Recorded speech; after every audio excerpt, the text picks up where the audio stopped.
هغه څلور خبرې چې ښځه په اورېدو سره خپله پرتوګ غورځوي. سلام ګران لیدونکو، هیله ده چې روغ جوړ او د صحت جامې وګرځن وي.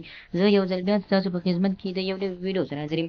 هیله ده چې د پام وړ مو وګرځېږي. تر هر څه دمخه باید یادونه وکړم که زموږ چینل مو نوي سبسکرایب کړی نو زموږ چینل سبسکرایب کړئ او په خوا کې ورسره د ګوګل نشان ووهئ.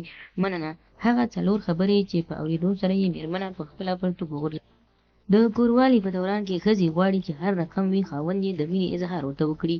که هغه هر څه وي خو یوه خبره چې هېڅکله هم نه وي، جنسي اړیکې په دوران کې بېفایدې خبرې هېڅ ګټه نه لري.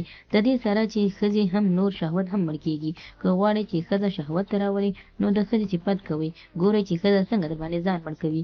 که نه دا کارونه مو ونه کړل نو کېدای شي ستاسو د مېرمنې او ستا ترمنځ ډېر داسې مشکلات پیدا شي. دوهم، ډېرې ښځې بېل بېل ذوقونه لري. ځینې بیا داسې شیانو شوق هم کوي لکه میز. دوی ډېر هڅه کوي چې دوی اکثره وخت کې تخت کې سملي او خاوند ته وښایي چې زموږ سکون او ارامتیا ځای کوم دی. ښځه هڅه کوي چې دوی ښه تطمین او تسکین شي چې خاوند یې ورته وښایي چې دوی خوندونه ځایونه کوم دي. دریم، ښځه د اړیکې ټینګولو مخکې یو اوږد عشق او محبت غواړي. ښځه لکه هورمونونه ډېر وروسته ګرمېږي او تر ډېر وخته بیا ګرم پاتې کېږي.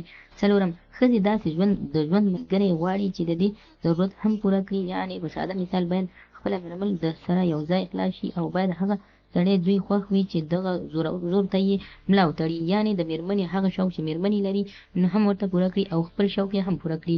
دغه څلور خبرې چې مېرمن په دغو خبرو سره کولی شي چې تاسو زر انځار او خلاص یې کړئ. نو خدای دې وکړي ملګرو چې زموږ ویډیو خوښه شوي، زموږ د ویډیو څخه غلط مطلب وانخلئ، زموږ ویډیو لایک کړئ، شیر کړئ او د نورو ویډیوګانو لپاره زموږ چینل د سره سبسکرایب کړئ.